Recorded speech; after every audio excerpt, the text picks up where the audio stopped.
Hey, what's up? It's your boy Rawk. Ambitious is my middle name. If you don't believe me, check my birth certificate. It's in this folder in a booby-trapped room. Don't fucking question me. As someone with a hardy case of going above and beyond, I need to find a Nintendo character that I can relate to spiritually. And after considering all of the candidates very thoroughly, I think that I've found my spirit animal. I don't even need to tell you who it is. I can just describe them. They were the first Nintendo character to ever make the jump to 3D. He revolutionized the platforming genre, and he has some of the most highly revered games Nintendo has ever released. Who could that be? My spirit animal is none other than Donkey Kong. Well, that would explain the potassium cravings I've had recently.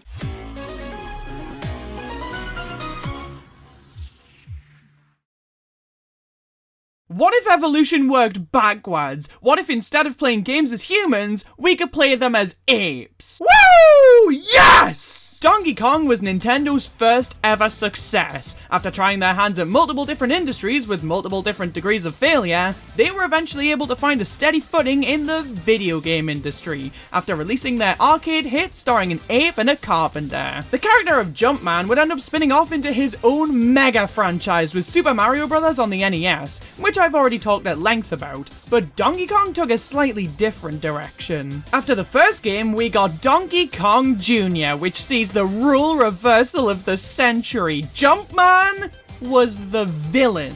In this game, you play as Donkey Kong Jr. on a quest to save the captured Donkey Kong and make Mario cease to exist. Good fucking luck with that one. Then a few years later, we got Donkey Kong 3. Alright, noted. Junior and 2 are synonyms. Good to know. Donkey Kong 3 went back to basics and once again featured Donkey Kong as the villain. And our protagonist? Stanley the Bugman. A gaming icon is born. Donkey Kong 3 played a lot differently than players had come to expect, featuring such things as Stanley the Bugman, bug spray, Stanley the Bugman, shooting a monkey, an entire gun, Stanley the Bugman. What the hell is bug spray gonna do against a monkey? He'd be one big-ass bug! After Donkey Kong 3, the series kind of fell into obscurity. He got Donkey Kong on the Game Boy, or Donkey Kong 94, and he got a couple of Game & Watch releases, which confused the living shits out of dictionary enthusiasts everywhere. But for the most part,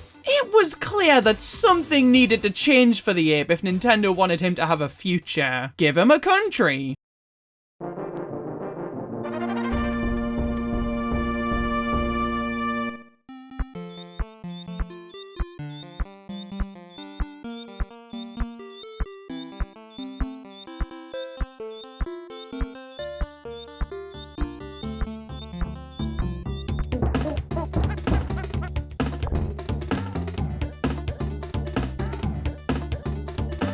After over a decade of infertility, Donkey Kong came swinging back with Donkey Kong Country, released on the Super Nintendo Entertainment System on November 18th, 1994 here in the UK. Developed by Rareware, this game was a monumental title in the games industry, being one of the first games to properly utilize 3D graphics, sort of. See, most games at the time consisted almost entirely of 2D sprites, for both the characters and the environments, and while this worked well, it's clear that the future of gaming demanded more. So, when developing Donkey Kong Country, 3D models were created for each character, and from those, 2D sprites were created. This allowed the graphics to look better than any other game out at the time.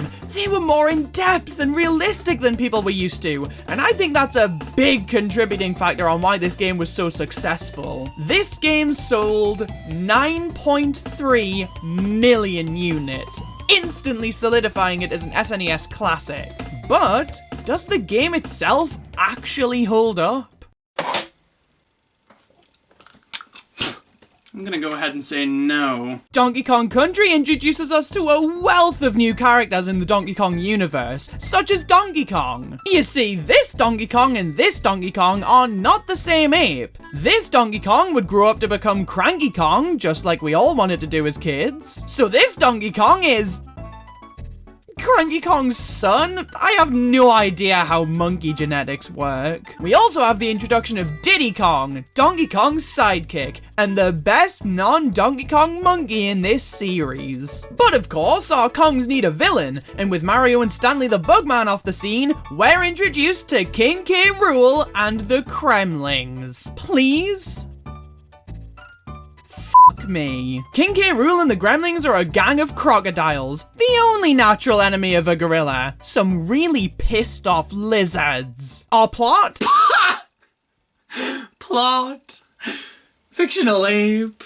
That's rich. Our plot is set into motion by the Kremlings stealing Donkey Kong's hoard of bananas.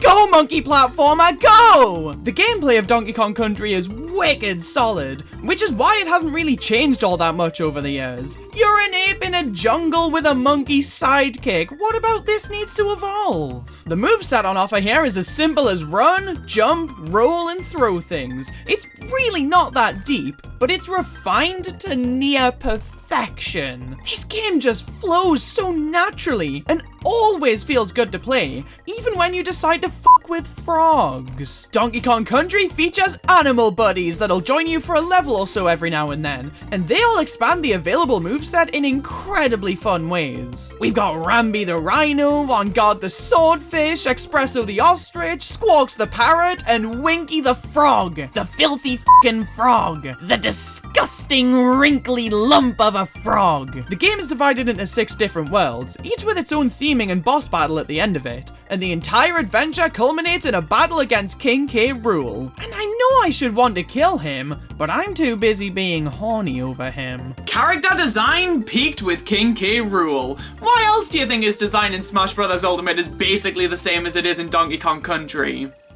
It's because he was born without flaw. I absolutely adore the antagonists in this game. They all have such fun designs, and while sure, they very rarely have design elements that go beyond the animal they're based on, in a game like Donkey Kong Country, that works incredibly well. And the cream of the crop is, of course, King K. Rool. I would adopt children with King K. Rool. I love him more than what could be considered healthy. So, it hurts me more than it's gonna hurt him to say he must perish. We defeat King K. Rool, and just like that, our adventure is over. The credits roll, and my favorite things about this sequence is that the boss battle music doesn't stop, and the only people listed in the credits are all Kremlings. That's fun.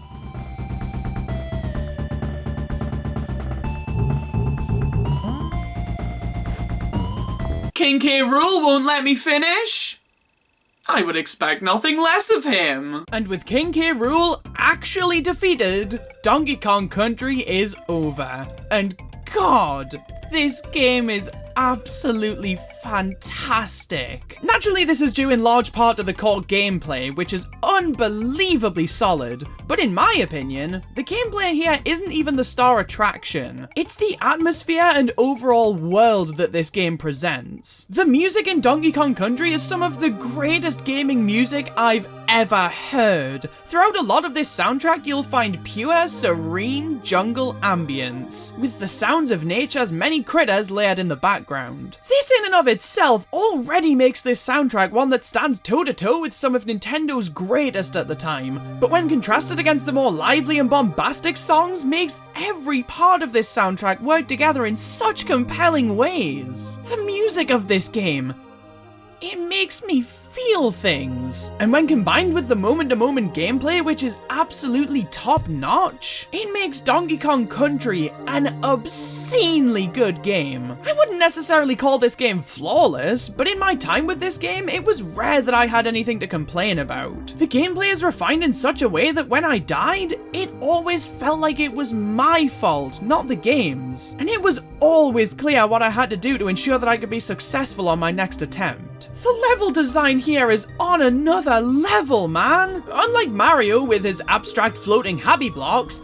Every set piece in Donkey Kong Country is tethered to the ground in some way or another that feels really natural. Some platforms are the tops of trees, or rocks sticking out of a cliffside, or on a rail that you can see throughout the level. Does this make the levels here better than any of Mario's levels? I wouldn't necessarily say so, but it makes them feel grounded and real in a way that Mario has never been able to achieve. And this heightens the immersion and enjoyability that much more. This resonates with me all the more because of how drop-dead gorgeous every set piece is. I know I've already touched on this, but I have to reiterate just how stunning this game is. It's beautiful by modern standards, let alone by the standards of the hardware it released on, and it makes this game a blissful experience. The gameplay and atmosphere of this game make it one of the most immersive and serene games I've ever played. Which is insane to me because it's a fucking Super Nintendo game about jumping monkeys. It's such a shame to me because it honestly feels like there isn't all that much to say about Donkey Kong Country, even though it's an undeniable masterpiece in almost every sense imaginable. Donkey Kong Country is a fantastic game,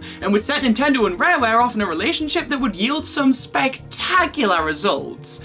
It's clear to me why Nintendo would want to continue to work so closely with Rare, because they smashed their first title for them out of the park! Not only does Donkey Kong Country hold up well and stand strong on its own, but it's arguably better than some of the platformers being released today. Playing Donkey Kong Country is an experience like no other, and to any snot-nosed brats out there that want to tell people that video games aren't art, play Donkey Kong Country and cry yourself to sleep, bitch. I wonder if I have anything else in common with my spirit animal. I mean, sure, we're both ambitious, but Donkey Kong eats all day long, lives in a treehouse, and gets a lot of enjoyment from flinging his shit at people. So yeah, we have a lot in common.